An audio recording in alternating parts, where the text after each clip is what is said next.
யாரா அவன்?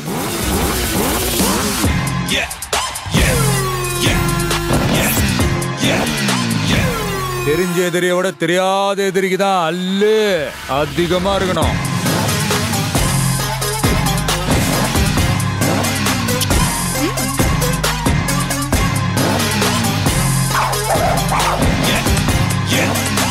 விளையாடலாமா?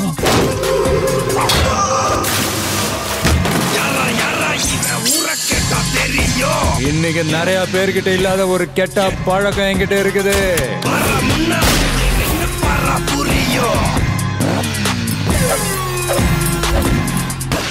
நீ என்ன பெரிய வசூல் மன்னனா?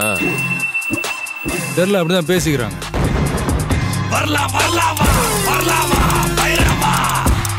எப்ப வரும்னு சொல்லணுமா?